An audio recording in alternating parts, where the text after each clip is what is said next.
Hola, buenas tardes a todos. Procedemos a comenzar esta quinta charla de deontología, que tenemos el placer de que esté con nosotros el profesor Macario Alemany García, que haré una breve reseña en cuanto que es doctor en Derecho y con la mención especial de doctor europeo y premio extraordinario. Es profesor titular de Filosofía del Derecho y Derecho Internacional en la Universidad de Alicante. Es asimismo director de la Cátedra Emilio Balaguer de Bioética, Historia de la Medicina y Medicina Social, que lleva una trayectoria de 2 años y desde su inicio es director de la misma. Y es un investigador que tiene varias líneas de investigación bastante importantes y bastante reconocidas, entre las cuales destacamos la línea de investigación sobre derechos de las personas con discapacidad y el paternalismo jurídico, del cual es un gran experto. Y además de ser profesor y responsable de varios cursos de bioética, tanto en el grado de medicina como en másteres de la universidad. Y sin más dilación, vamos a hacer que el profesor Macario nos explique las voluntades anticipadas desde el punto de vista, sobre todo legal, y que nos dilucide el tema. Así que, Macario, profesor Alemany, por favor. Muchas gracias. Quiero agradecer en primer lugar al Comité de Deontología del Colegio de Médicos de Alicante por su invitación, en particular pues a María Teresa Vidal, que es la responsable de esta charla y no había tenido nunca el gusto de participar en actividades del colegio. Por lo que me han contado, la verdad es que tenéis una dinámica muy buena y muy de reconocer, ¿no? Porque hoy en día además es difícil en contextos profesionales tan exigentes como la medicina, pues ir sacando espacios para una reflexión que no sea exactamente esté ahí al pie de los caballos de la problemática del día a día, etc. Bueno, dices, a ver que nos aclare, Macario, esto sobre todo desde el punto de vista legal, igual por ahí no voy a tener mucho éxito, porque mi primer punto es distinguir entre la dimensión jurídica y la bioética. Esto es importante, ¿no? La primera idea. Claro, yo soy un filósofo del derecho, sobre todo, digamos, con una línea de investigación ya de muchos años en temas de bioética. Y el que sea un filósofo del derecho me hace que siempre tengo la vista puesta en el derecho, pero no es exactamente la misma charla que daría un civilista, por ejemplo, ¿no? Entonces, la filosofía, aunque siempre se ha dicho que tiene esas dos pretensiones, ¿no? La pretensión totalizadora y la pretensión crítica. Hay que tener cuidado con la totalizadora, ¿no? Que no sea tan total que uno no entienda nada en particular. Pero sí que es cierto que lo que la filosofía pretende es elevarse un poco sobre las cuestiones para obtener una panorámica del asunto y también permitirse ser crítico con la regulación jurídica, ¿no? Y en este sentido abrir quizás algunos interrogantes. Es decir, que quizás al final de la charla yo lo que habré conseguido, más que dar respuesta a preguntas, sea haber planteado algunas preguntas para las cuales no hay una respuesta muy clara.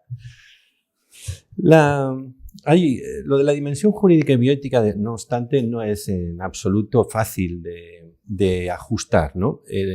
Porque, y esto es importante, claro, el derecho, la regulación jurídica no es lo mismo que la ética, ni que la deontología, por cierto. Son sistemas normativos diferentes, pero el que sean diferentes no quiere decir que sean independientes. O sea, conceptualmente son diferentes, pero mantienen conexiones. La cuestión es aclarar y darse cuenta de cuáles son esas conexiones.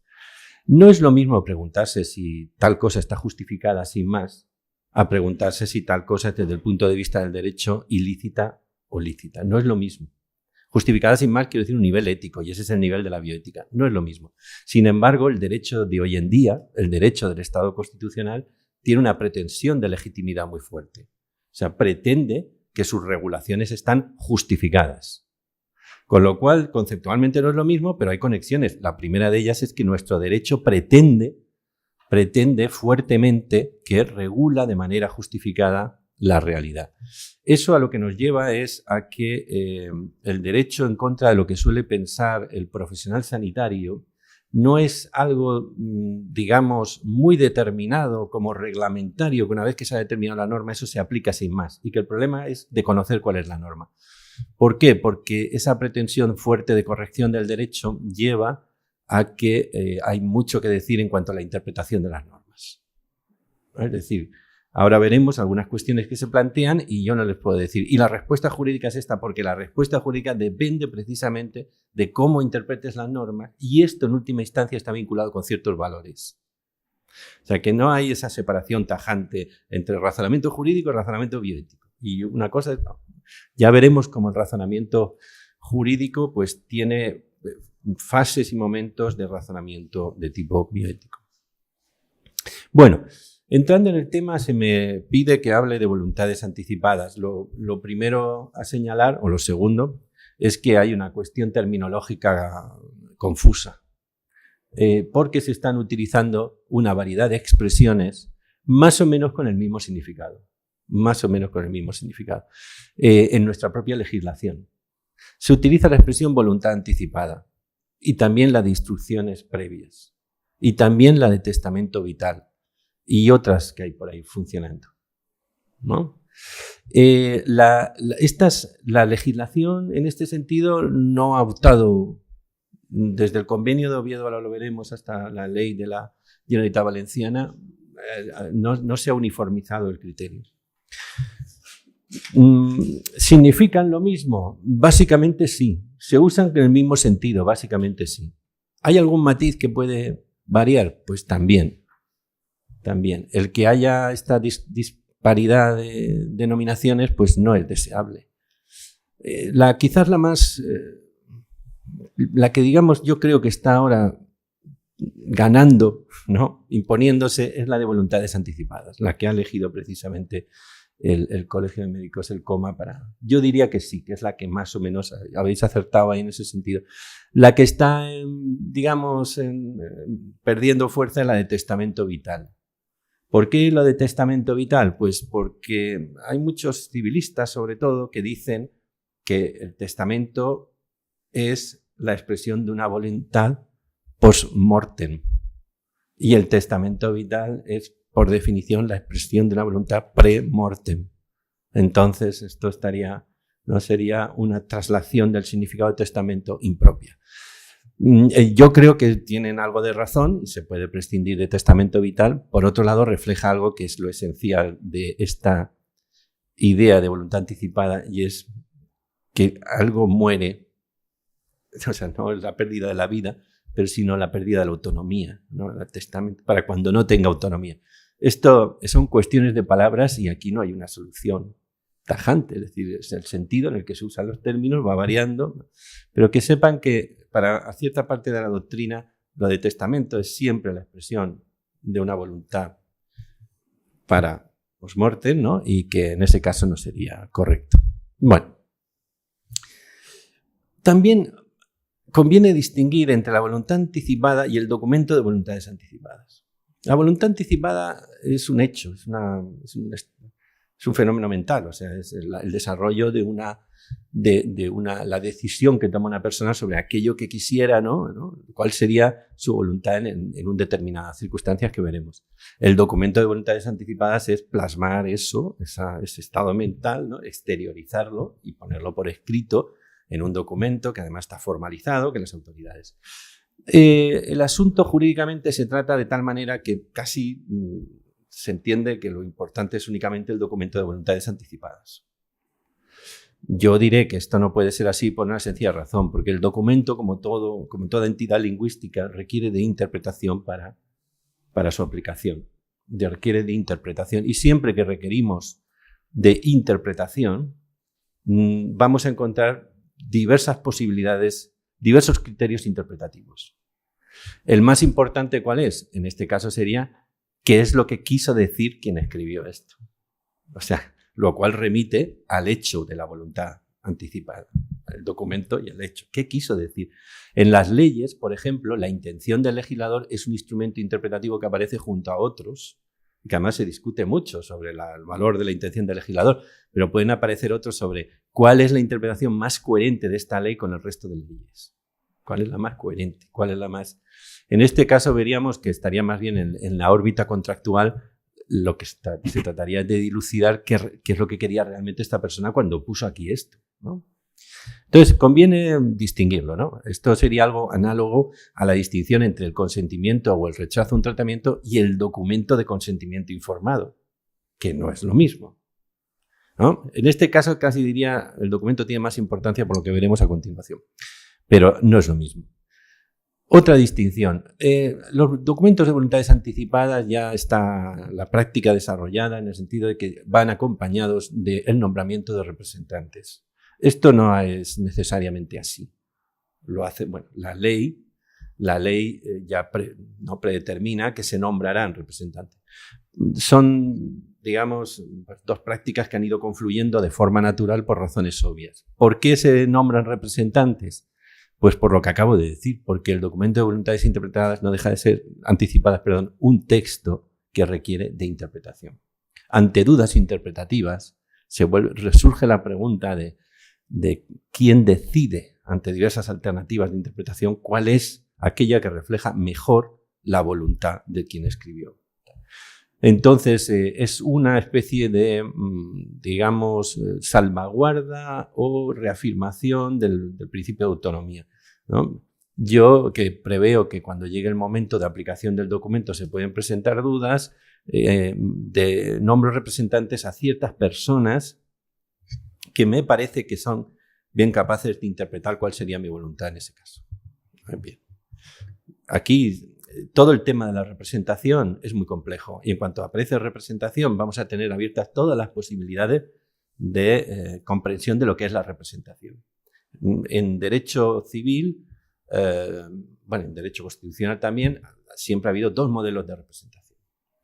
Un modelo de representación en el que el representante se ve como un puro mandante, el mandatario, que lleva a cabo estrictamente la voluntad del mandante sin separarse ni una coma.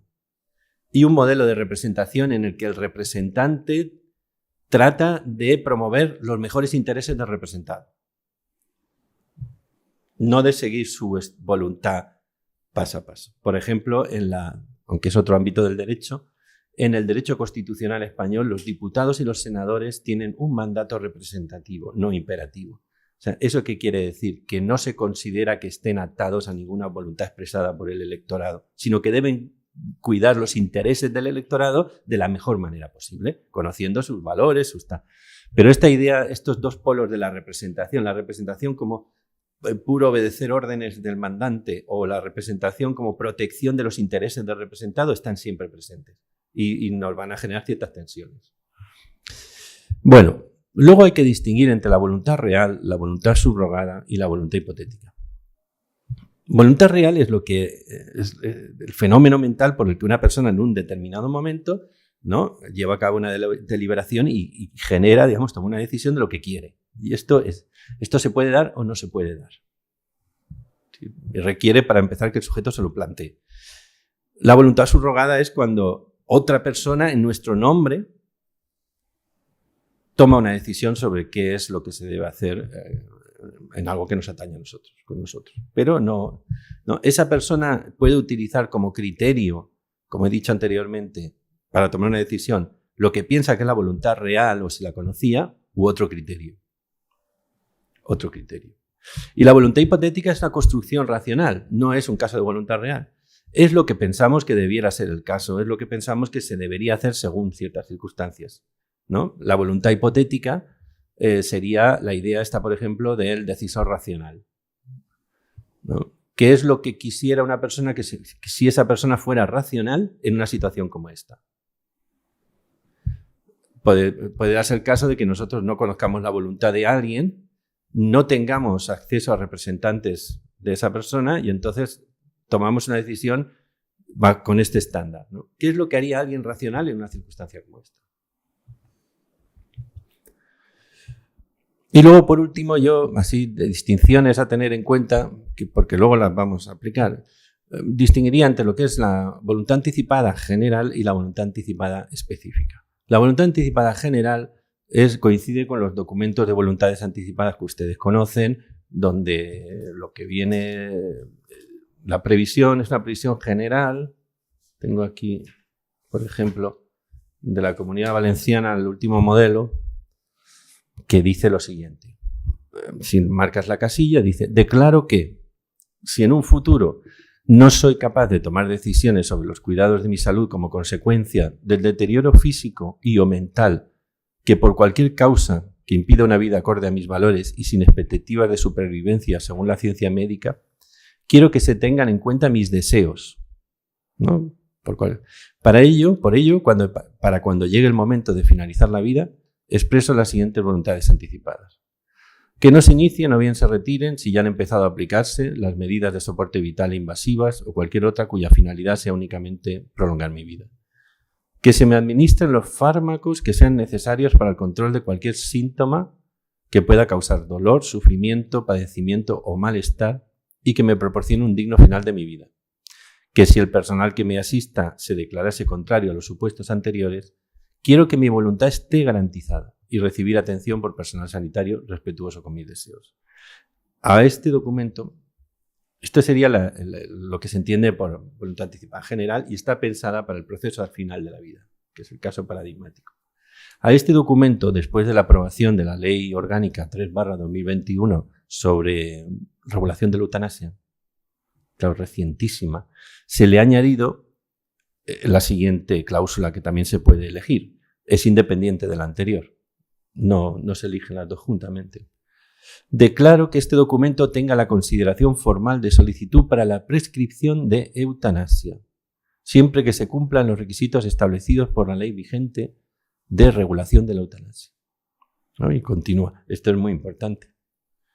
Bueno, luego veremos la circunstancia concreta en la que se produce, y el problema que nos plantea. Y luego están las voluntades anticipadas específicas, que es una corriente creciente en la que se tratan de evitar algunos problemas que se conocen en la práctica médica, que ya no son vinculados al proceso del final de la vida, pero que son serios, importantes. Por ejemplo, en los casos de disfagia, cuando hay riesgo de broncoaspiración, en personas que tienen enfermedades neurodegenerativas o demencias seniles, etcétera, pues normalmente es muy frecuente que presenten un rechazo al tipo de alimentación que es la que indicada para evitar la broncoaspiración, que incluso puede llegar en los casos a una alimentación no directamente al estómago, etcétera. Hay un movimiento, digamos, que se está haciendo diciendo, bueno, se podría hacer un documento de voluntades anticipadas sobre esto, sobre si mi negativa a ser alimentado de esa manera, llegado un momento, debe ser respetada o no. Sobre esto.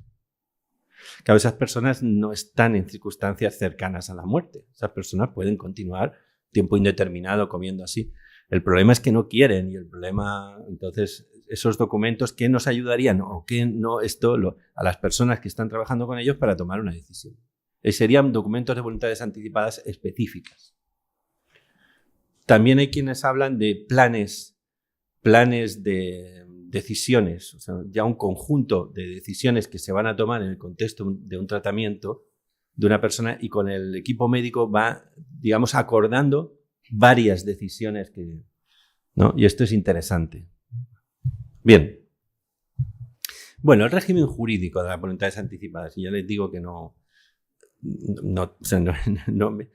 es lo que más me interesa en el sentido del detalle de si son un testigo, dos testigos, estas cosas formales.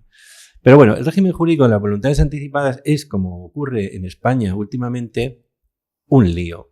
Porque, una proliferación legislativa impresionante en la que tenemos, por un lado, los documentos internacionales, por otro lado, el derecho de la Unión Europea, que aquí, ¿no? Y por otro lado, las leyes estatales básicas y las leyes de las comunidades autónomas. Además, las comunidades autónomas, como en estas materias tienen competencias, en materia sanitaria, pues encuentran la oportunidad de hacer aquello que quieren hacer, que es legislar mucho y diferente. a la de la otra comunidad autónoma, ya, para que sea. Y entonces realmente hay una dispersión que, bueno, yo tengo aquí un librito, ¿no? Que claro, es que todas tienen sus regulaciones diferentes, ¿no? Las razones de la diferencia yo no las encuentro realmente, ni bien podría haberse regulado. Todo esto tienen ahí, por ejemplo, la Constitución española. Bueno, pues el artículo 10 que hace referencia a la dignidad, el 15 al derecho a la vida, a la integridad personal, a la integridad física y psíquica, el 18 que habla de la intimidad, el 43 que habla del derecho a la protección de la salud, etc. El Convenio de Oviedo, el famoso Convenio de Oviedo, reconoció lo de las instrucciones previas específicamente, ¿no? Mientras reconoce el derecho de toda persona a rechazar un tratamiento médico, a su vez reconoce también que se deben respetar las instrucciones previas que dé un paciente sobre su tratamiento. Esto del Convenio de Oviedo inmediatamente fue recogido por la Ley de Autonomía del Paciente, que el artículo 11 lo dedica a las instrucciones previas.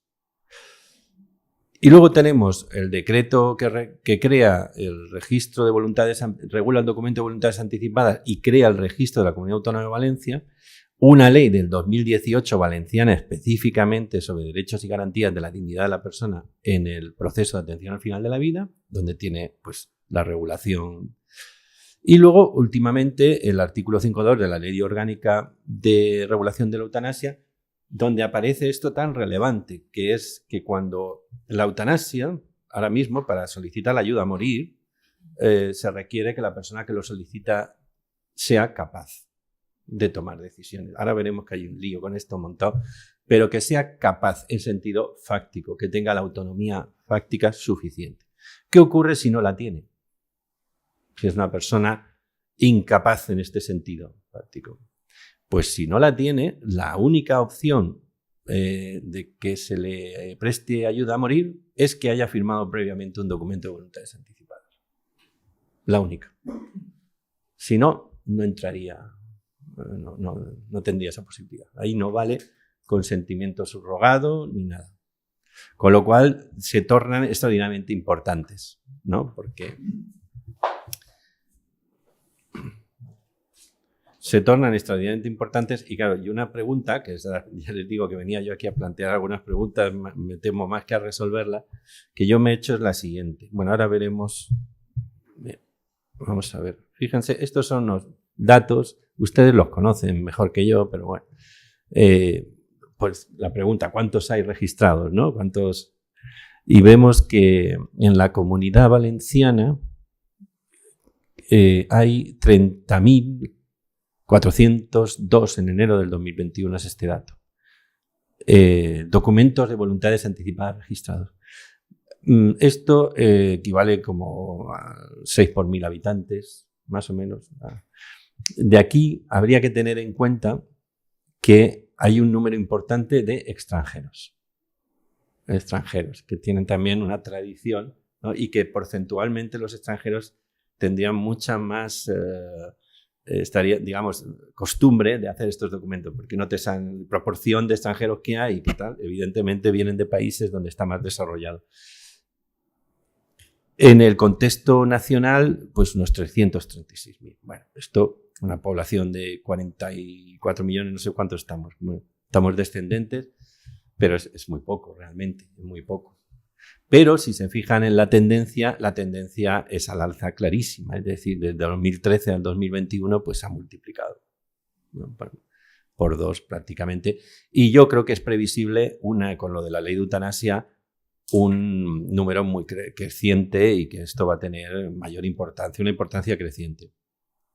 Yo me pregunto, ¿qué pasa con estos 30.402 documentos de voluntades anticipadas en relación con la legislación sobre la eutanasia? En la medida en que al no tener la casilla aquella, sino más bien tenía la contraria, porque se decía en una cláusula que esa voluntad nunca podría ir contra la lex artis ni contra el ordenamiento jurídico. Y contra esto del orden jurídico iba precisamente por lo de la eutanasia. Para decir, no se puede entender que tú estás dando la voluntad, porque la eutanasia activa, hay que recordarlo. La pasiva se dejó, lo que estaba penado por el Código Penal era la eutanasia voluntaria, directa, activa. que es la ayuda a morir que entendemos, ¿no? Y claro, ¿qué pasa con ellos? Me imagino que muchos que eran de gente que formaba parte del movimiento asociativo de morir con dignidad, etcétera. En algunos documentos se permitían, este valenciano se permite, otras indicaciones. Y a mí me consta que muchos de ellos, por consejo de estas asociaciones, ponían, si cambiara la legislación sobre eutanasia, yo sería de los que piden tal. ¿Eso se validará? ¿Se tomará en consideración o no? La respuesta formalista es decir, no, hay que hacerlos nuevos. Yo creo que eso, llegado a un punto de que se te presenta un problema concreto de una persona que está en una situación lamentable, etcétera, pues ya no lo veo tan claro. Que digas, esta persona con este perfil claramente no hubiera querido. Pero lo cierto es que ahora tenemos ese problema, que hay que actualizar el papelito y no es una cuestión puramente formal, porque la cuestión es darle la validez que le damos a esto. En todo caso, lo que sería de esperar, y en este sentido los colegios oficiales de médicos pueden hacer de empuje, ¿no? De empujarlo, es que las autoridades estas registrales se movieran rápido, incluso para ponerse en contacto con la gente que tiene el documento y decirle, oye, mire, este es el nuevo documento, es decir, evitemos el problema, ¿no? Cuanto antes y tengamos resuelto esto. Bien, aquí tiene cuál es el fundamento racional de las voluntades anticipadas, porque darle una consideración a esto nos permite, digamos, yo creo que ver el asunto en toda su amplitud y su interés, que lo tiene y mucho. Esto que les he puesto aquí es el famoso, bueno, una representación del famoso pasaje de la Odisea de Ulises y las sirenas. Claro, fíjense, Ulises quiere oír el canto de las sirenas, pero el canto de las sirenas vuelve loco a los hombres. Entonces, si la tripulación oye el canto de las sirenas, la atraerá y entonces el barco naufragará contra las rocas donde se ponen las sirenas. Ulises, que en la Odisea, bueno, y en la Ilíada ya te dice siempre, Ulises el astuto, ¿no? Era muy listo y se le ocurrían siempre cosas para salir al paso, pues entonces le dice a su tripulación que lo ate al mástil. Y les dice que no le desaten a pesar de que se lo ordene. O sea, que primero lo aten y que no le desaten cuando se lo ordene. Y les hace que se pongan cera en los oídos para que ellos no puedan oír el canto de la sirena. Claro, Ulises cuando oye a las sirenas lo que quiere hacer es que la tripulación, decir a la tripulación que vaya hacia donde están las sirenas, pero la tripulación haciéndole caso al Ulises, vamos a decir, del tiempo 1, del tiempo anterior, ¿no? O sea, tomando en consideración la voluntad de Ulises, el Ulises que de antes, no hacen caso al Ulises de ahora y por tanto le desobedecen y continúan navegando. Y así Ulises es el único hombre vivo que consigue disfrutar del gozar del placer del canto de la sirena y al mismo tiempo salir con vida del asunto. Bien, claro, lo que hace Ulises es atarse a sí mismo. O sea, generar una dinámica por la cual él evita que en el futuro lleve a cabo un comportamiento, manifieste una voluntad que él juzga perjudicial para él. Y esta es la racionalidad de fondo de los documentos de voluntades anticipadas, tiene que ver con esta proyección que hacemos de, digamos, de algún modo, vemos nuestra vida como una vida en la que la persona que soy ahora, en este momento, quiere cerrar algunas posibilidades para el futuro del Macario del futuro. Quiere cerrar algunas posibilidades que juzga perjudiciales para él. Esto supone lo que llamaba John Elster, un filósofo muy interesante, bueno, que tiene un libro que se llama precisamente Ulises y las sirenas y una teoría de la racionalidad imperfecta.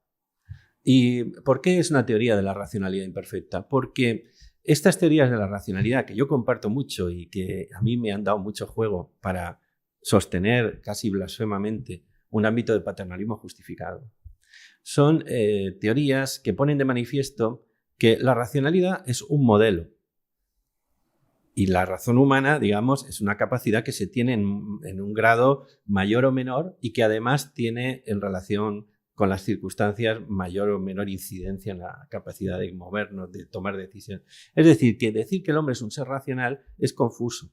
Es un hombre que tiene la capacidad de llevar a cabo pensamientos racionales. A veces se conduce según ellos y otras veces no. La racionalidad es un modelo. Entonces, ¿qué es una teoría de la racionalidad imperfecta? Aquellas consideraciones que nosotros hacemos teniendo en cuenta que sabemos que podemos perder la capacidad de la racionalidad o que podemos que no juegue un papel en un momento determinado o simplemente que cedemos a una tentación, a algo que nos perjudica y que prevemos que, etc. Esta es la racionalidad de fondo y no solo se aplica al documento de voluntades anticipadas, esto está en nuestras vidas. Yo diría que toda vida que ha tenido éxito ha sido gracias a un continuo juego de compromisos con uno mismo, evitando tomar decisiones equivocadas, ¿no? El estudiante que se aísla en una casa para estudiar, si fuera perfectamente racional, no debería aislarse porque él ya evitaría distraerse. Pero como sabe que no es perfectamente racional y que se puede distraer, se aísla. De esa manera hace como Ulises, ya no tiene la posibilidad de distraerse. El fumador que deja de ir a los sitios donde fumaba antes, aunque si fuera perfectamente racional, ya tomó la decisión de fumar. Pero como no es perfectamente racional, sabe que podría caer en la tentación, entonces evita, etc., ¿no? Y esto es lo que está en la idea de las voluntades anticipadas. Queremos evitar, ¿no?, que el sujeto que está del futuro, ¿no?, pues pase por ciertos peligrosos, ¿no?, como pase cerca de rocas peligrosas y naufrague en cosas que no queremos, ¿no? Y es mucho más amplia que voluntades anticipadas. Bien, ¿cuál es el caso fácil de esto? Porque aquí lo que habría sería un espectro de casos que son fáciles y hasta casos muy difíciles que nos plantean. El caso fácil pues sería, tenemos un documento de voluntades anticipadas válido y registrado, no hay ninguna observación ahí que hacer. Claramente aplicable al supuesto donde estamos. Como es claramente aplicable, hay una interpretación conforme entre los profesionales sanitarios y los representantes. Y el paciente no está en condiciones de expresar ni un consentimiento o un rechazo simple al tratamiento. Cuando digo simple, lo contrapongo a válido. La mera expresión de un no o un rechazo, bueno, pues ya está. Es una cosa. La expresión válida de un rechazo es otra. Está inconsciente, por ejemplo. En este caso, yo creo que es un caso fácil. ¿Qué se ha de hacer? Aquello que disponía el documento de voluntades anticipadas. Esto no hay más. Claro, ¿cuándo vienen los casos difíciles? Los casos difíciles siempre vienen porque algunos de los principios que están detrás de todo esto, justificando estas normas más específicas, más concretas, pues digamos que, por decirlo así, alguno de ellos está tirando en una dirección contrapuesta a la sencilla aplicación del documento de voluntades anticipadas, ¿no? Y los problemas pueden venir por todos los principios. No, por el de autonomía, por supuesto, pero también por el principio de beneficencia, por el principio de justicia, por el principio de no maleficencia. Ahora veremos, ¿no?, digamos, un poco algunas cuestiones, no voy a agotarlas todas, ¿no? Pero simplemente es un poco ver la idea de cómo puedes ir moviéndote, digamos, en una dirección, y ahí es donde tenemos que saber un poco cómo pensar, ¿no? Claro, yo me centro en un tipo de casos difíciles, los casos del paternalismo justificado, ¿no? Claro, ¿qué es el paternalismo? Y esto una definición neutra de paternalismo, no peyorativa, ¿no? Neutra. Sería el ejercicio de un poder, cuando se tiene una capacidad, ¿no? Alguien tiene un poder sobre otra persona, ¿no? El ejercicio de un poder, ¿no?, de una persona sobre otra, orientada a evitarles daños físicos, psíquicos o incluso económicos a la persona sobre la que se ejerce el poder. Este sería un concepto neutral de paternalismo. Ejemplos: imponer el cinturón de seguridad en los coches bajo la amenaza de una sanción es paternalismo. está orientado a evitar daños en caso de accidente. Es una medida de seguridad pasiva. Ni siquiera evita los accidentes, es decir, lo que evita son los daños asociados a un accidente. ¿Qué fundamento tiene? ¿Qué racionalidad hay detrás de esto? Pues la racionalidad de que quien no se pone el cinturón de seguridad corre un riesgo que de algún modo está justificado, digamos, evitárselo aún en contra de su voluntad. Aún en contra de su voluntad. Ahí y el comportamiento se muestra irracional porque es curioso que la gente, por miedo a la sanción económica, se ponga el cinturón de seguridad y, en cambio, no se lo ponga por miedo a sufrir gravísimas lesiones en caso de accidente. O sea, vemos que hay ahí una especie de extraña ponderación de bienes y males, etcétera, que parece tener más que ver con un defecto de racionalidad que consiste en lo que los psicólogos llaman la miopía, es decir, cuando juzgamos un mal lejano, ¿no?, pero serio, le quitamos demasiada importancia por ser lejano y le damos demasiada importancia a un mal por ser inmediato o más probable. El mal de la multa o la sanción se nos aparece como más serio que el improbable y lejano mal de una tetraplegia por no llevar por el golpe. Esto se muestra muy irracional, es un caso de miopía y no resiste un escrutinio. Entonces ahí en esa brecha de irracionalidad se mete el legislador paternalista para proteger a los ciudadanos de sí mismos. Eso sería un poco. Claro, hoy en día, y en el caso de la medicina, yo he dedicado bastante tiempo a entrever ahí lo que el paternalismo médico da de sí, etcétera. En el caso de la medicina es clarísimo, y hoy en día se dice, bueno, el paternalismo es un modelo que está superado y que no se puede recuperar, es injustificable. Yo creo que sí, como tal modelo. Sí, o sea, la sociedad democrática no puede tomar como modelo el despotismo ilustrado. Pero eso no quiere decir que en una sociedad democrática no haya ocasiones para un paternalismo justificado. Lo que pasa es que no puede estar organizada toda la sociedad sobre un principio paternalista. Y la medicina sería lo mismo. La praxis médica ya no puede estar organizada sobre un principio rector paternalista, en el que los derechos del médico eran un prius y los del paciente un posterius. Era primero la autoridad médica y después lo que quedaba. Ahora, digamos, el modelo es el de la autonomía, pero la autonomía es un modelo que sin un principio de paternalismo secundario simplemente nos va a generar, digamos, resultados indeseables. Es decir, todo principio necesita su contraprincipio. Es decir, si quieren, es la idea esta de la racionalidad que hay en la dialéctica, ¿no? La afirmación de un principio de autonomía requiere la de un principio secundario que vamos a llamar de paternalismo justificado, que es el que nos permite hacer excepciones. Decía Aristóteles que la prudencia es la facultad de hacer excepciones a la aplicación de normas generales. Solo el hombre imprudente tira con una regla y la sigue con independencia de las circunstancias. Entonces, en nuestra sociedad y en la praxis médica habría un espacio para un paternalismo justificado, en mi opinión. Y ya les digo que esto me trae problemas.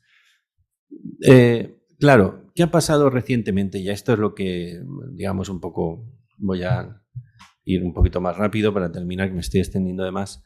¿Qué ha pasado recientemente? Pues recientemente, digamos, la tendencia es muy antipaternalista y sobre todo por el activismo en materia de derechos de personas con discapacidad, pues ha habido una serie de reformas legales a partir de la Convención de Derechos de Personas con Discapacidad que han llegado a esta ley que tienen ustedes aquí, la reforma del 2021, una reforma muy importante del Código Civil en materia de discapacidad, donde yo he sido muy crítico con la reforma públicamente, donde ha desaparecido la tradicional distinción entre capacidad jurídica y capacidad de obrar. Es decir, la idea de que todos somos titulares de derechos y obligaciones, pero no todos tenemos la capacidad de ejercerlos.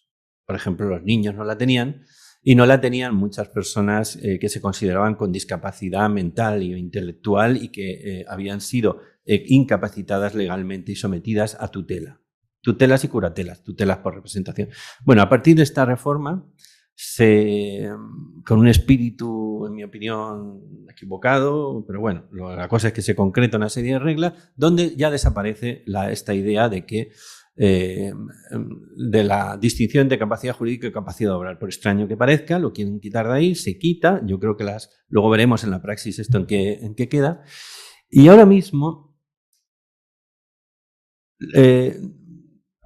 personas que ni hay tutelas, y además las tutelas que estaban constituidas, pues digamos, decaen más o menos. Y la cuestión es si personas que antes no se consideraban capaces de ejercer sus derechos, ahora en principio se les considera capaces. Y esto nos mete entonces en un terreno que afecta al caso que tenemos, ¿no? Y lo hace un poco más complicado todo, diría yo. O sea, hace que el caso fácil está, pero complicado. Yo aquí simplemente les sugiero algunos problemas concretos y ya hablamos del debate, ¿no? Por ejemplo, problemas con la validez del documento de voluntades anticipadas en su constitución, en el momento de su constitución. La ley, claro, siempre se ha requerido la capacidad, personas mayores de edad, capaces y ante 2 testigos, o ante notario, o ante los testigos va variando según la regulación. Lo que pasa es que, claro, esa noción de capacidad ya no es la de la capacidad jurídica de antes, porque se acaba de decir que esa distinción ya no nos vale. Entonces, y en cuanto a personas con problemas de discapacidad mental y o intelectual, con esas personas, en principio tienen capacidad jurídica también para firmar un documento de voluntades anticipadas. ¿Qué se debe hacer? Según la ley, la nueva ley, se les debe prestar el apoyo suficiente para tomar esas decisiones. Pero, ¿y ese apoyo cómo se presta? ¿Quién lo presta? Ahí habría que ver. Y en todo caso, la ley al final viene a decir que, aunque se debe prestar apoyos y tal, la voluntad y las preferencias y los deseos triunfantes son siempre los de la persona. Al final del día, si es lo que quiere, tal. Primera pregunta, ya les digo que yo tengo más preguntas. ¿Esto cómo va a funcionar con los documentos de voluntades anticipadas? No. Hay una corriente que son documentos de voluntades anticipadas para tratamientos psiquiátricos, está pensando para personas que están inmersas en tratamientos psiquiátricos y que en momentos no de crisis aguda pueden tomar decisiones para cuando estén en momentos de crisis aguda, pero son personas que siguen teniendo problemas. Ahí veo un área de problemas. ¿Cómo vamos a gestionar la nueva concepción de la discapacidad y estos documentos en su constitución que nos llegan y son de personas que tienen bien? Bueno, luego están los problemas de interpretación. Como todo documento es un texto, tiene problemas de interpretación. Lo primero son los de problemas de aplicabilidad de las instrucciones a la situación médica del paciente. Claro, ven que ustedes que tienen cláusulas muy generales, la lex artis va modificándose y entonces pues uno no sabe si encaja. La situación encaja, ¿no? Lo que aquí se dice encaja con lo que está ocurriendo. No, estos son problemas de interpretación general. Discrepancias sobre la interpretación del alcance del documento entre los representantes y los profesionales sanitarios. Si hay discrepancias sobre el alcance de hasta dónde llega la voluntad. Claro, alguien diría, los representantes, sin lugar a dudas. Yo diría, como norma general, sí. Pero eso no tiene excepciones. Pues digo yo que las mismas de la Ley de Autonomía del Paciente, porque en la Ley de Autonomía del Paciente ya se decía que en caso de que el médico responsable juzgara no capaz al paciente para prestar consentimiento, acudiría, decía, a sus familiares o allegados o al representante legal si lo tuviera y tal. Pero decía algo así, no obstante, si las decisiones que toman los familiares o allegados no le parecen al médico responsable que van en el mejor interés del paciente, puede y debe interponer a un juez una pregunta, ¿no? Es decir, estas personas me están diciendo esto, pero yo creo que esto no es. Entonces ahí tenemos esas discrepancias. Como regla general, uno diría, se tienen que tomar aceptando lo que los representantes dicen sobre la voluntad de la persona que ha hecho el documento de voluntades anticipadas. Pero recuerden lo de la voluntad real, la voluntad subrogada y la voluntad hipotética. Claro, la real es la real. Y los representantes lo que tienen que hacer es tratar de construir la voluntad real, cuál sería la voluntad real del sujeto a este asunto, ¿no? Y pueden no estar haciendo eso. Pueden estar haciendo otra cosa. Serían los menos casos. Entonces, sí, regla general sí, pero yo creo que habría excepciones y habría que ver ahí qué hacemos cuando se plantean esos casos. Luego están los cambios en la lex artis. La medicina es, como ustedes bien saben, una práctica que está en una transformación constante y acelerada. Hay cada vez más tratamientos, se amplían los límites de lo posible. ¿Sí? Los documentos de voluntades anticipadas son eso, anticipados, ¿no? ¿En cuánto tiempo un documento de voluntades anticipadas se puede quedar obsoleto? Pues en poco tiempo, quizás, ¿no? Y ahí tenemos un problema. Y luego, desatando a Ulises. Esta sería mi última vía para debatir y para hablar. Claro.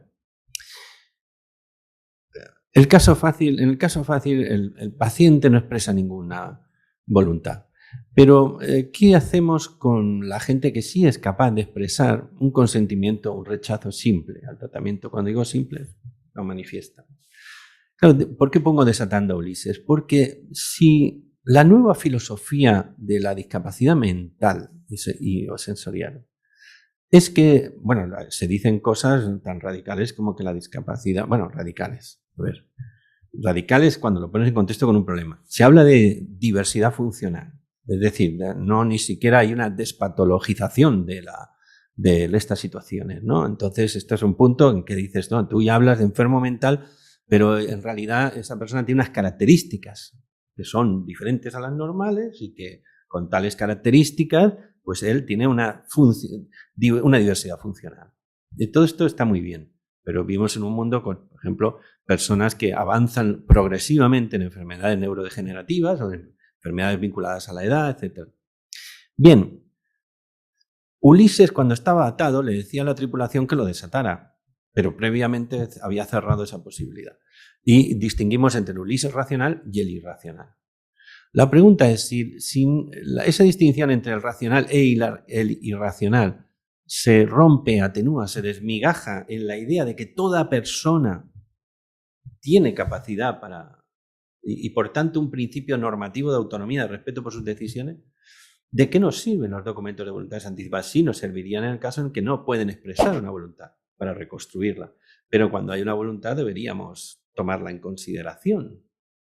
El rechazo de un anciano que no quiere la alimentación, etc. Esto no, ya no se puede decir simplemente no, es que simplemente que sepa usted que esta persona tiene demencia senil y por tanto no puede expresar un rechazo válido y por tanto seguimos haciendo lo que nos parece. Pues ya no se puede razonar así a partir de la ley. No se puede razonar así. Los documentos de voluntades anticipadas entonces sí pueden jugar un papel de reforzar la idea, ¿no? Si esta persona lo firmó, de que esta persona no quiere ser sometido a tratamientos que resultan penosos, etc.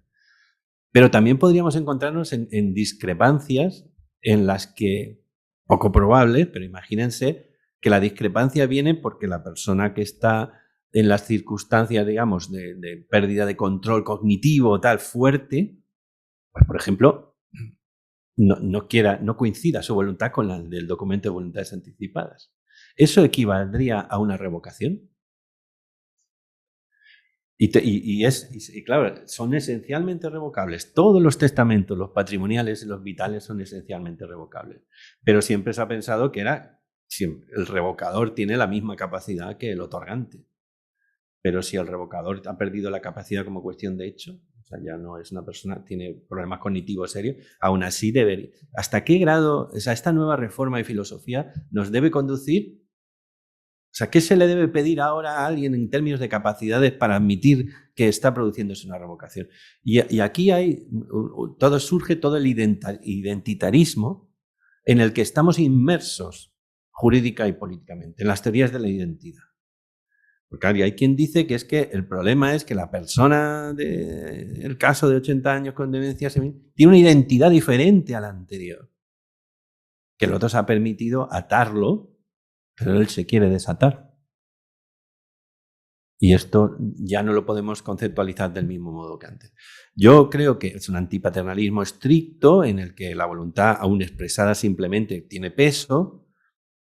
Una cuestión de grado quizás. En mi opinión ha habido un efecto pendular y nos hemos ido a un extremo. Pero yo creo que suscita algunas cuestiones que pueden ser peliagudas. Y nada más, porque no quiero hablar de más. No sé si me he pasado incluso con el tiempo. No me hemos mirado ni el reloj, o sea que fenomenal. Pues qué gracia, porque los problemas que has dicho en tu presentación eran los problemas que traía yo un poco apuntados aquí para preguntarte, pero veo que nos quedamos un poco con las mismas preguntas. Yo no sé si la sala quiere preguntar algo, pero yo voy a hacer un comentario porque realmente la última, lo que estabas comentando al final, a mí me preocupa mucho, es cierto, y estoy contigo, con eso de la nueva ley donde desaparece la incapacitación desde septiembre del año 2021. Ahí hay serios problemas en cuanto a la aplicación de las voluntades anticipadas, que en el fondo lo que saco no sé si estoy en lo cierto, lo que saco así de tu explicación es un poco que al fin y al cabo es un documento que llega a ayudar, pero no es un valor absoluto. Es decir, de alguna manera la situación clínica del paciente es la situación clínica de ese paciente en ese momento determinado y por lo tanto puede variar, y es un poco tampoco hay un derecho absoluto, o sea, un valor absoluto de hacer caso exacto a lo que ponen las voluntades anticipadas tomadas anticipadamente. Yo me recuerdo en una ocasión, hablando también de un tema concreto, compañeros nuestros, que al fin y al cabo nuestra experiencia profesional está sujeta, como bien has dicho, a unos valores y por lo tanto una interpretación que cada persona hace a raíz de sus valores y de su práctica diaria. Claro, la idea era... Había ahí un poco de discusión que decían unos compañeros, si ahí está escrito en las voluntades anticipadas, hay que hacerle caso, sí o sí. Y claro, cuando decíamos nosotros, bueno, pero la situación clínica exacta del paciente no es exactamente la que en ese momento la persona estaba tomando, ¿no? En ese contexto determinado. Por eso yo creo que uno de los problemas de las voluntades anticipadas es hasta dónde debemos de alguna manera hacerle caso, o sea, es un valor absoluto, es algo que el paciente lo dice y hay que tomarlo al pie de la letra. Bueno, es una reflexión, pero que yo creo, no sé, cuéntanos. Bueno, en términos contractuales, la teoría de los contratos descansaba en gran medida sobre un principio de autonomía. En derecho siempre se ha dicho, en el derecho privado rige el principio de autonomía individual. Claro, dices que rige en el sentido que es el primario, luego hay otros principios. Y descansaba sobre la teoría del consentimiento válido, muy desarrollada, etcétera. Entonces, bueno, o en gran medida sobre esa teoría, donde estaba claro que los otorgantes debían reunir condiciones de capacidad y luego, en el hecho del otorgamiento, no deberían concurrir circunstancias de coacción externa. Entonces, era lo que se decía, libertad en el sentido de autonomía para crear una voluntad de firmar y ausencia de coacción.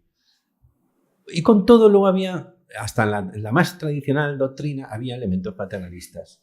Cláusulas prohibidas por el derecho, por ejemplo, contratos leoninos, se decía, ¿no? Contratos en los que no se ve la causa para una parte, es decir, que la parte firmante pierde demasiado sin ganar nada, se podían anular. O los contratos de los menores, ¿no? Que tenían un régimen jurídico peculiar en el que el menor podía optar a su representante entre anular el contrato o no, según le conviniera al menor. Pero ya sabía el que firmaba un contrato con un menor que corría el riesgo de que no se cumpliera el contrato, etc. Bueno, ahora, Para los actos que no son contratos, porque no hay que contractualizar la práctica médica, creo que eso sería un error. Ahí hay que tener en cuenta que somos tributarios de una bioética norteamericana, que la influencia de Norteamérica es muy fuerte y está construida sobre una sanidad privada, donde muchas de las cosas que nosotros tomamos aquí como palabra de Dios de la autonomía tienen mucho que ver con abogados anulando contratos con instituciones sanitarias, porque aquí en el consentimiento no puso esto. Pero esa no es la lógica de un sistema sanitario básicamente público, donde la lógica es otra, ¿no? Entonces, ¿qué pasa? Claro, ¿cómo podemos entender ahora lo de...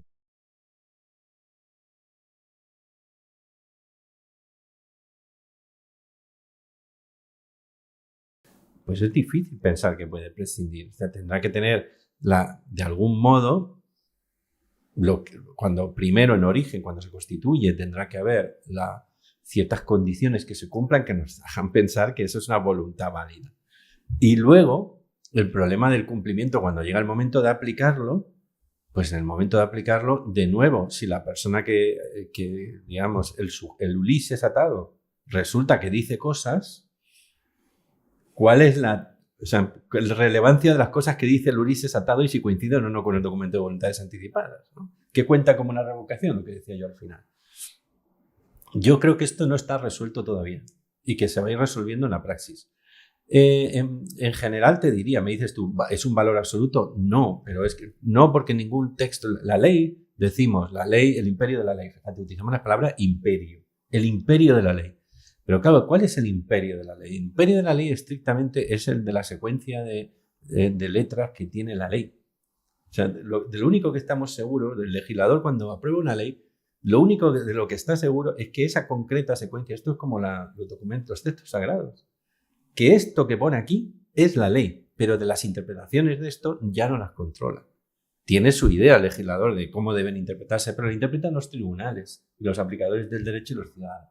Y siempre que hay un texto escrito hay una posibilidad de diversas interpretaciones. Entonces, eso es un problema que los documentos de voluntades anticipadas no pueden evitar porque ningún texto escrito lo evita. La única manera de evitarlo eso es utilizando un lenguaje formalizado que no tenga indeterminaciones, pero que no sirve para decir yo no quisiera que me aplicaran tratamientos que sean gravosos, porque no sirve para describir la realidad, sirven para otra cosa. Entonces, ese es un problema general. Pero a ese problema general se le añade el que precisamente la racionalidad de todo esto era precaverse contra un momento de no racionalidad o de incompetencia. Y esto es lo que está ahora fluido, por así decirlo, en un término moderno, fluido entre el otorgante y el beneficiario, pues ya no sabemos muy bien cuál. Mi opinión entonces sería, tratando de ser prácticos, hay que seguir teniendo la idea un poco del caso fácil, es decir, en el caso en el que alguien no expresa una voluntad, los representantes están de acuerdo, y eso es muy útil, porque claro, si no lo tenemos, es muy útil. Si no lo tenemos, para empezar, la ley de eutanasia ya nos dice que no podríamos aplicar medidas de ayuda para morir. Fíjate, una persona inconsciente y tal, dijera lo que dijera la familia. No hay consentimiento por subrogación y tal. Entonces eso ya le da mucha importancia. Y luego casos en los que cuenta como un argumento para. De lo que hemos hecho, una justificación es que hay un documento de voluntades anticipadas que en una interpretación razonable tal.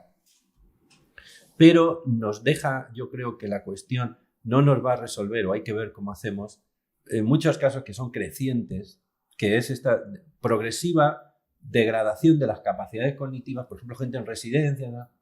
Y cómo nos relacionamos con eso en una sociedad que envejece y que cada vez...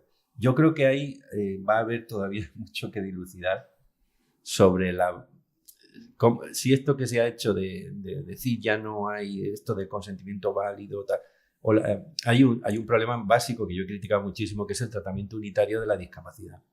Es decir, se habla de discapacidad y derechos de las personas con discapacidad, pero yo diría que la discapacidad mental y intelectual nos presenta problemas específicos en relación con el principio de autonomía que no presenta la discapacidad física. Y esos específicos son los que a mí me interesan y no veo nada claro cómo aplicar, digamos, estos nuevos valores, digamos, extraordinariamente pro autonomía y antipaternalistas estrictos. Muchísimas gracias por una frase retórica en absoluto. Me ha encantado. Pues vamos a ver. Ahí hay un tema, el tema del perfil de los representantes. Espérate, te van a dar la...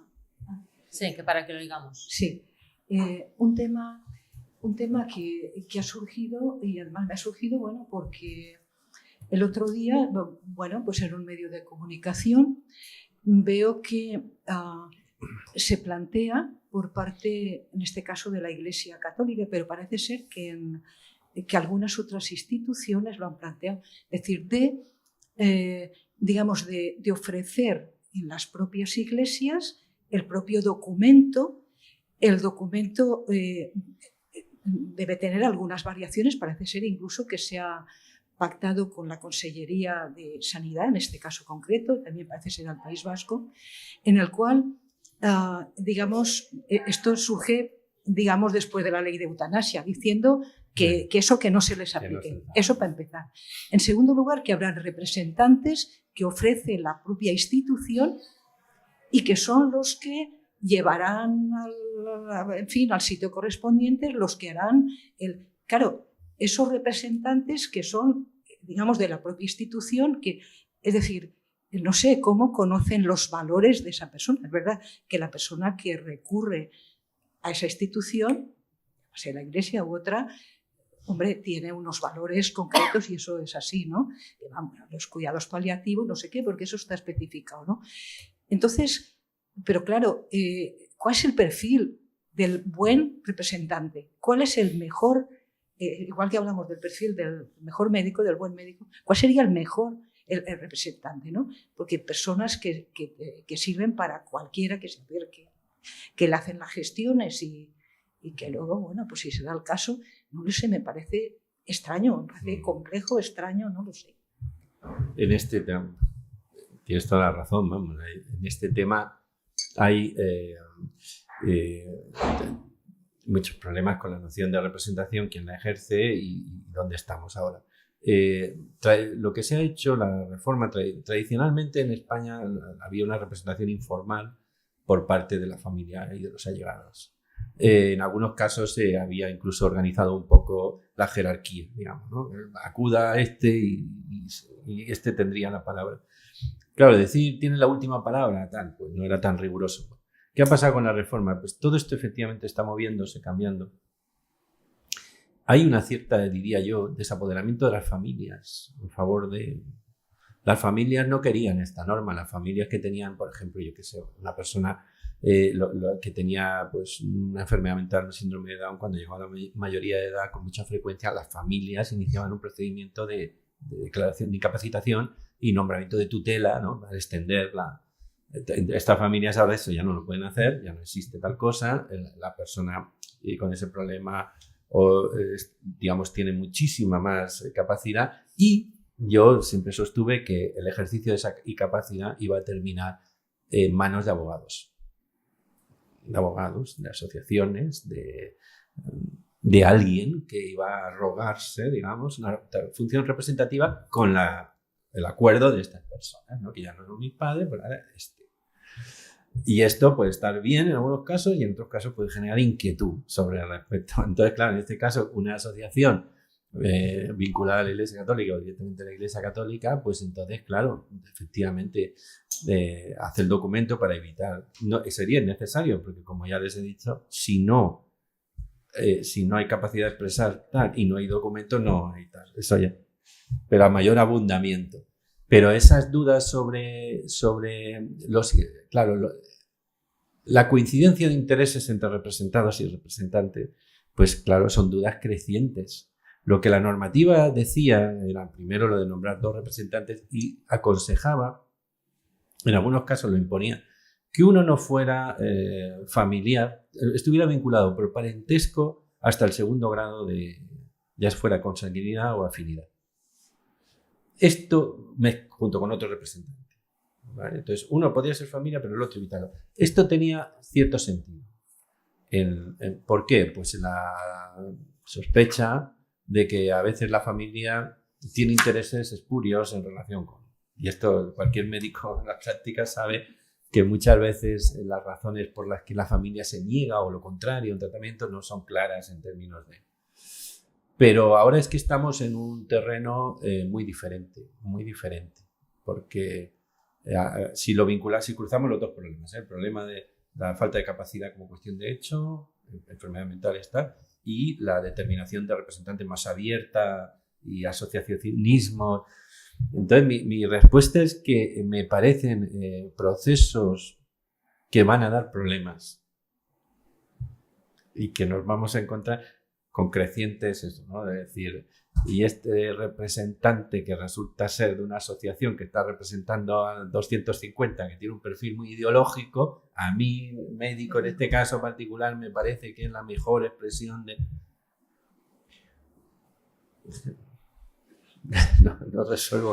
No consigo resolver ninguna de las cuestiones. Bueno, yo en definitiva no tengo ninguna pregunta. Mi pregunta es tan elemental que casi me da vergüenza plantearla después de esas bases conceptuales que ha dado, porque todos estamos de acuerdo, bueno, por lo menos una mayoría estamos de acuerdo, pero la base conceptual que ha dado en fin, voluntades anticipadas, pues ha sido extraordinaria. Esto, en una situación, por ejemplo, donde una persona alrededor de los años 2000 firmó el documento de evoluciones anticipadas y ahora, por lo que yo he entendido, recomienda repetir el esto. ¿Y dónde se repite? Porque en aquel momento el hospital nos lo facilitó, pero ahora, por eso le digo que es muy elemental mi pregunta.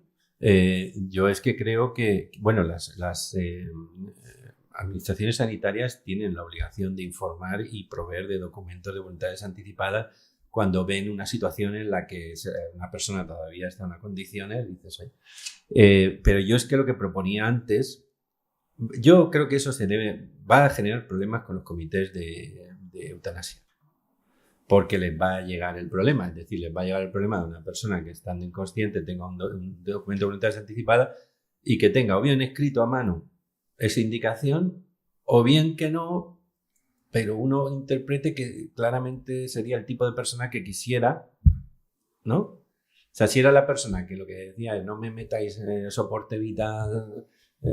El caso de Karen Ann Kinlan, que es el caso que arranca en el año 67 en Estados Unidos, todo este asunto. En ese caso es una chica que después de una fiesta consume sustancias, no sé qué, total, que tiene un colapso, y entonces se queda ahí en coma y los padres son los que solicitan que se les retire un respirador artificial que ella tenía para poder vivir. Y claro, en aquel momento pues se vio, eso se decía, había los que decían que no existía la posibilidad en ningún caso de tomar esa decisión por razones religiosas, pero el argumento jurídico más general era, eso es una decisión personalísima, lo que llamamos los juristas derechos personalísimos, que son ese conjunto de derechos que solo podemos actuar en nombre propio, no por representante. Como no puede ella manifestar una voluntad, vosotros padres no podéis representarla para pedir que se quite. Después de un batiburrillo jurídico y tal, finalmente se les reconoció el derecho y basado en la idea de intimidad, que por eso digo, los norteamericanos también, que nosotros tenemos una ideología jurídica y cultural diferente y a veces las mezclamos porque nosotros no lo estamos viendo como un problema de intimidad. Estamos viendo un problema de otro tipo, de privacy. La privacy norteamericana. Bueno, ¿a dónde voy? Cuando le quitaron el respirador, mucha gente no advierte que ella siguió con vida. Siguió con vida 10 años más, que era lo que no querían los padres. No murió, pero siguió en coma. Claro, en ese caso, por ejemplo, claro, tendrías un caso en el que dices, necesita la ayuda para morir. O sea, admitamos una persona que ha dicho, yo no quiero que prolonguéis mi vida bajo ninguna circunstancia por métodos artificiales, cuando aquello es... O sea, solo lleva un sufrimiento prolongado, no tiene... Bien. Pero no he podido decir y que me apliquéis medidas de ayuda a morir, porque era ilegal. Pero podemos entender que la voluntad de esa persona sería claramente que si pudiera, o sea, de Karen Ann Kinlan, que la hubieran ayudado a morir y no estar 10 años más. Yo diría que sí. O sea, la pregunta... Entonces, la respuesta que quiero darles. Primero, sobre los que están ya registrados y no incluyen nada, si podemos interpretar o no, pues esto se va a plantear. La respuesta jurídica mayoritaria va a ser que no. Ya se lo digo yo. Esto, la que no. No lo pone y punto. Entonces, ¿qué deberíamos hacer? Yo creo que una cosa muy práctica para evitar el problema, y es que a usted se pusieron en contacto con usted y dijeron, usted tiene registrado un documento de voluntades anticipadas, le vamos a remitir el nuevo documento para que usted confirme o tal. Yo haría eso. Y ahí a las autoridades sanitarias, dárselo a los centros sanitarios, que son los que tienen que repartir, los centros de salud, colegios médicos, ¿por qué no? O sea, hacer una pequeña campaña intensa, eso sería mi segunda opción. Y luego la tercera sería lo de si hay indicaciones por escrito, informales, si se pueden validar o no. Yo las validaría. Ahí hay un argumento más fuerte, en mi opinión. No sé si... Pero ¿dónde se pueden conseguir? El documento ya está. O sea, de todas formas, el documento nuevo ya está. Si se descarga usted el documento, ya viene con la novedad. El nuevo. También lo tengo aquí. Esto es lo que les he leído antes. Ese viene con la novedad. Entonces, usted debería hacerlo ya, o sea, hacer uno nuevo. Pero en mi opinión son las autoridades, las del registro. Es un problema que se ve venir. Vamos a evitarlo. A veces a ver, están en ello ya. Están en ello. Es que veo que estáis dándole vueltas. Entonces, están en ello. Lo que pasa es que son muchos documentos. Entonces, el personal que hay atendiendo es el mismo y lleva su tiempo. Pero están poniéndose en contacto. Sí. Eso es lo que... Sí. Eso es evitar Sí. un problema Sí. antes de que... ¿El qué? El nuevo documento sí. Sí. Si ahora te bajas el Sí, documento, pero está ese. toda la gente que tiene documentos registrados en los departamentos de salud correspondientes, en las dependencias del SAIP integrados en su historia clínica, se pondrán en contacto con esas personas para que cumplimenten lo que falta de cumplimentar. De todas maneras, decir que el documento de voluntades anticipadas se puede modificar tantas veces como se quiera. Incluso en el último momento uno puede decir que lo anula por completo. Bueno, yo quería felicitaros porque la verdad es que ha sido una charla muy amena, recordando a Ulises, y todo muy bien. Y yo he vivido una época en la que prácticamente estimulábamos, sugeríamos a la gente que se hiciese lo que se llamaba el testamento vital y todo el mundo lo tenía y tal.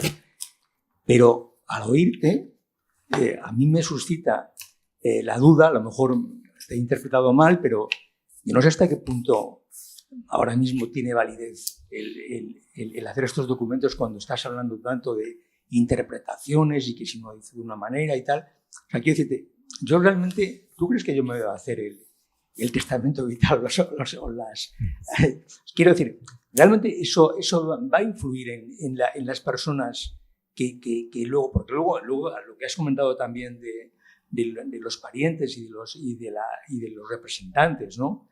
Yo no sé si también, por ejemplo, la figura que no sé si se está potenciando en los hospitales de los llamados comités deontológicos, que no solamente es una expresión de los médicos, sino también de la sociedad, porque yo recuerdo haber formado parte de los mismos, y había también psicólogos, personas del propio barrio, de la propia gente y tal, y que probablemente podían aportar una información no solamente sanitaria, sino del momento, de la situación cultural en la que vives, ¿no?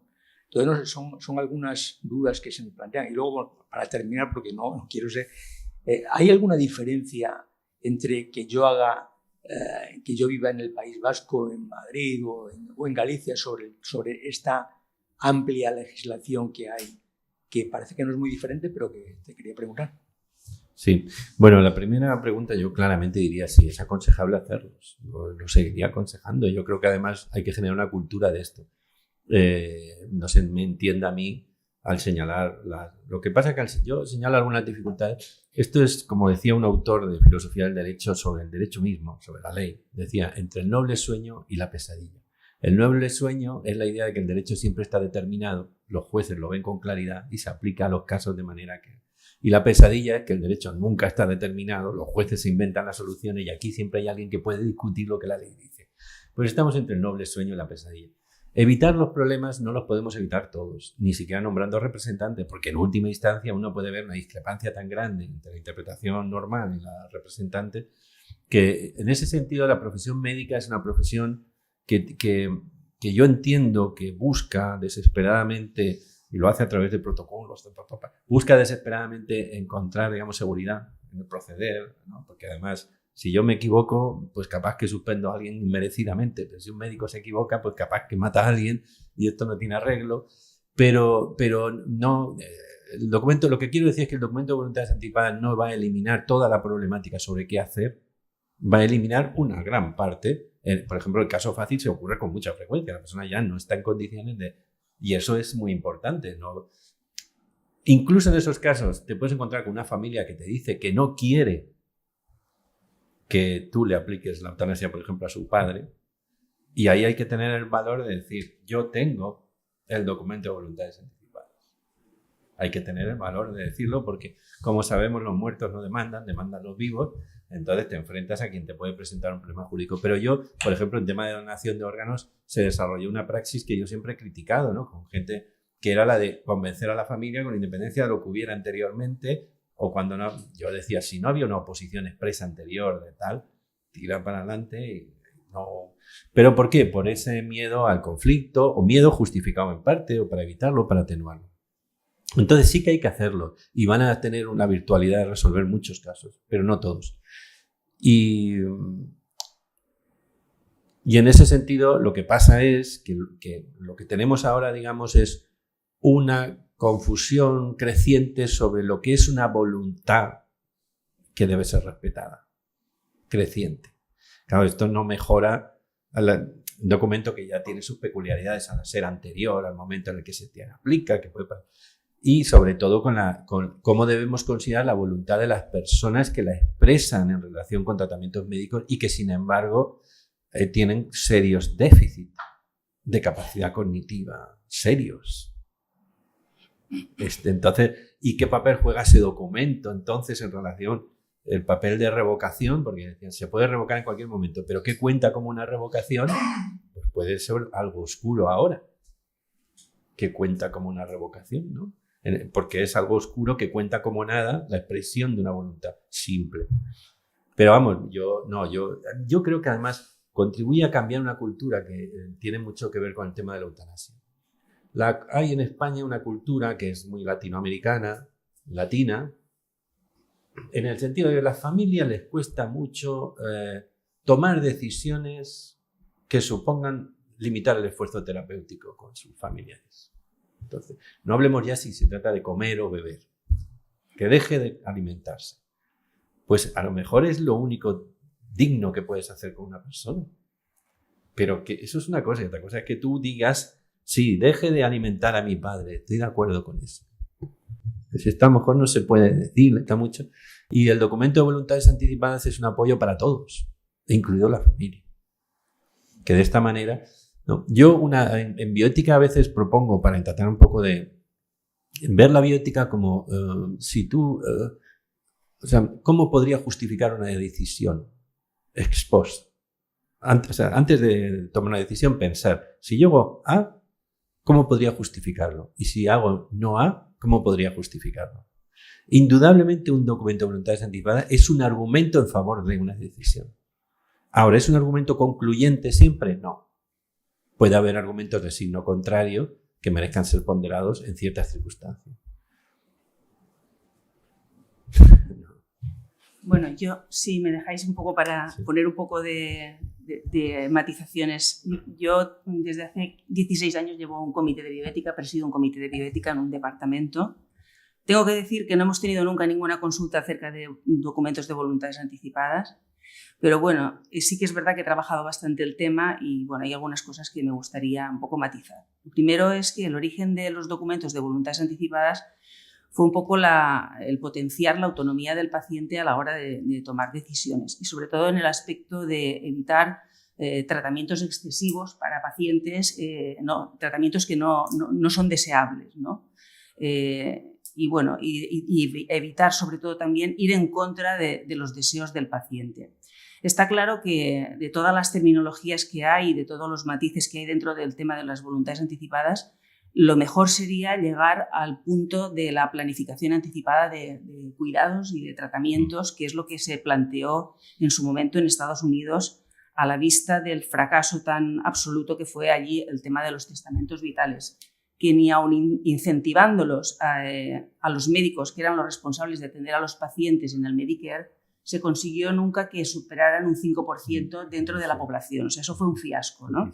Es decir, que allí los pacientes se morían terminales en los hospitales, sometidos a tratamientos súper agresivos incluso teniendo orden de no reanimar, eran reanimados los pacientes. Entonces aquello era un poco escandaloso, ¿no? Y por eso se sugirió en Estados Unidos llegar al concepto este de planificación anticipada de cuidados.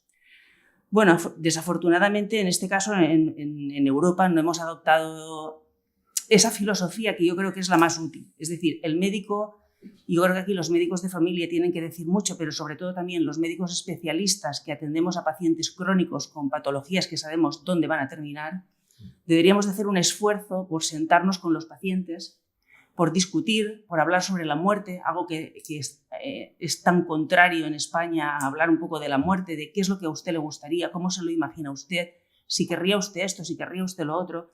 Y con esto probablemente solucionaríamos o pondríamos un poco de luz en todos estos tratamientos y en todas estas decisiones que hay que tomar en momentos. Hay que tomar estas decisiones, tengo que decir, en momentos de tranquilidad, es decir, con el corazón frío y la cabeza fría, no en los momentos en que el paciente está ya en una situación catastrófica y ahí hay que tomar decisiones corriendo y muchas veces con muchas emociones que no sabemos gestionar, ni los médicos ni tampoco los demás, yo creo. Pero los médicos nos vemos muy afectados por nuestras emociones, nuestras creencias y somos médicos, pero tenemos nuestro corazoncito y muchas veces empatizamos tanto con el paciente que es muy difícil tomar distancia y ejecutar estas decisiones. En cuanto al tema de que los documentos de voluntades anticipadas que están registrados se pueden convertir en obsoletos, sí. Recomendables, sobre todo si uno lo hace en una época muy temprana, revisarlos y actualizarlos. En cuanto a la valoración de la capacidad de hecho, que es la que hacemos los médicos, pues yo creo que debemos de actuar igual que cuando le pedimos el consentimiento informado a un paciente, teniendo en cuenta si ese paciente está en condiciones o si sabe realmente de lo que está decidiendo, lo que está rechazando, lo que está aceptando. Pero siempre hablo de que un paciente debe de tener un médico al lado apoyándole, aclarándole conceptos para que ese paciente no se vaya a un notario y firme ahí, rellene como si fuera la quiniela, cruza aquí, cruza allá y luego muchas veces no sabe ni lo que ha rellenado. Es decir, creo que es muy importante que el médico se implique en ese asesoramiento para que el paciente haga un documento que realmente le funcione tanto al médico como al paciente. No hay nada que olvidar que las familias españolas son muy paternalistas, protegen al paciente por encima de todo, exigen a veces tratamientos que no desearían ni para ellos mismos y eso es una cosa que tenemos también que ponderar, ¿no? Que el paciente pues hay que escucharle y hay que tener en cuenta por encima de lo que diga la familia lo que dice el paciente. El representante siempre se recomienda que sea una persona de confianza del paciente. Muchas veces esa persona no será un familiar, será un amigo, puede ser un sacerdote, puede ser su médico de familia, pero igual no es un familiar. Y cuando hay discrepancias, pues siempre digo lo mismo, en todos los departamentos de salud hay comités de bioética, que es lo que decía José María. Hay comités de bioética que siempre en medicina, cuando manejamos incertidumbre, lo mejor es ir a una decisión colegiada, discutida, razonada, argumentada y colegiada. Que los comités de bioética no tienen, sus decisiones son siempre de carácter asesor, no son ejecutivas, pero siempre sus opiniones vale la pena tenerlas en cuenta, creo yo. Bueno, pues estoy totalmente de acuerdo en todo lo que has dicho. Tan solo quizás con respecto a lo de... A ver, el problema ahora un poco es el quién decide. Sí. Yo estoy contigo, que a veces se nos olvida, porque si el quién decide, porque lo que dice la ley en estos casos o sea, aquí hay un cambio que hay que hacer. Se juzga la incapacidad de hecho, que es lo que hacen los médicos en la ley de autonomía del paciente y ya se hablaba. Cuando el juicio del médico no tuviera, pero se refería a la capacidad de hecho, porque en la norma a continuación te decía, o cuando estuviera incapacitado legalmente. Yeah. Entonces, pero claro, igual que antes se pensaba, el quien decide no tiene capacidad, entonces familiares han llegado, ¿no? En cambio, el quien decide y es la forma sencilla de resolver esto. Pero ahora lo que se dice, no, hay que prestarle apoyo a esa persona para que tome la decisión por ella misma. Y claro, ¿qué pasa si en algunos casos se pueden nombrar representantes? En algunos casos, pero ya muy extraordinarios, o ese es el espíritu. Incluso cuando el representante entra en contradicción fuerte y continuada, la idea es pues que decida la persona, ¿no? Y esto es lo que yo digo que nos va a plantear algunos problemas, sin duda, que todavía tenemos que asumir, ¿no? Pero vamos, yo estoy totalmente de acuerdo. Y lo del comité de bioética, por supuesto, yo creo que ahí terminan las cosas. eso ya no es un quién decide exactamente, es un qué se decide, ¿no? No es... Pero bueno, esos comités de bioética tendrán que tomar en consideración lo que estamos diciendo aquí, o sea, ellos internamente el valor del consentimiento. Pero vamos, estoy totalmente de acuerdo contigo. Sí, yo, digamos, creo que es algo bueno. Es curioso lo de Estados Unidos, efectivamente. Yo creo que hay que tener mucho cuidado con extrapolar cosas de Estados Unidos, nos confunde más. Yo en España no sé si se puede mejorar el éxito, creo que sí, en que haya más documentos. Me parece que sí, porque además, si algo nos enseña la cultura española es que cambia muy rápido, o sea, que se pasa de un extremo al otro. Entonces yo creo que la población, o sea, las enfermedades asociadas simplemente a la edad y tal, son como estas que llaman crónicas no transmisibles. O sea, ese tipo de enfermedades nos involucran a todos y todos vamos a pasar cada vez más tiempo de nuestra vida en verdad con una capacidad menoscabada. Entonces es verdad que, y yo ahora, quien mejor puede pensar ahora mismo sobre los intereses de Macario dentro de unos años soy yo. Yo eso estoy de acuerdo, no otra persona. Pero vamos, eso no quita que uno se vaya a encontrar con algunos problemas crecientes por este tema. Se me había olvidado contestarle una cosa que me ha preguntado. Si podía hacer alguna diferencia real las regulaciones. Sí que las hace. Por ejemplo, sobre la edad para que sea aceptada la declaración de voluntades anticipadas, o sobre el número de testigos. Y eso, por ejemplo, es muy relevante y a mí me parece injustificado, ¿no? Que tendrá que ver que sean de La Rioja para que sea con 16 años y si eres del otro lado 18. Son cosas... Y sobre todo tampoco ayuda a nada. Menos mal que está el Registro Nacional de Voluntades Anticipadas, que ha puesto un poco de orden en que se notifiquen todas, porque es que si no podíamos llegar al pintoresco caso en el que te pilla en otra comunidad que no es la tuya y habría que hacer una especie de... ¿Cómo se llaman estas judiciales, ¿no? Que mandar a una... En fin, siempre... Pero vamos. Yo solamente decir, como tengo la ley aquí, me gusta leerme la ley. La ley dice en su única disposición final, dice las voluntades anticipadas inscritas desde 2005 en el actual registro de voluntades anticipadas siguen vigentes y conservan la misma validez, todas aquellas desde el 2005. Por lo cual supongo que las de antes del 2005 dejan de tener validez, supongo. O al menos así pone la ley. Dices la de eutanasia. Sí, no, de la de voluntades esta, de la ley donde habla del registro de voluntades anticipadas. En la única disposición final dice que a partir del 2005, o sea, tienen la misma vigencia. Anterior parece como que igual sea derogada, yo ya no lo sé. Entonces, esto es una cosa que lo dicen. Se puede ir al SAIP. El SAIP es donde ellos realmente... Es que hay mucha gente que tiene hechas voluntades, pero no las tiene registradas. Entonces, si tú has hecho unas voluntades ante notario, las debes de registrar para que tengan validez legal.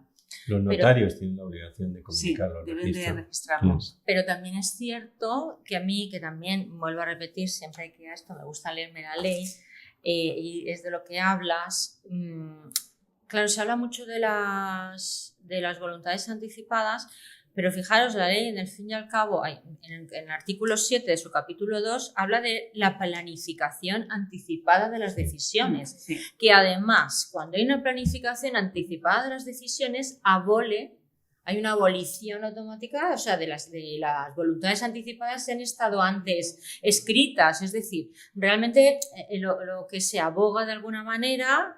Es verdad, es a que tú hables con tu médico, que tú hables con tu familia a lo largo del proceso médico, que varía a lo largo del tiempo y por lo tanto puede cambiar absolutamente las decisiones.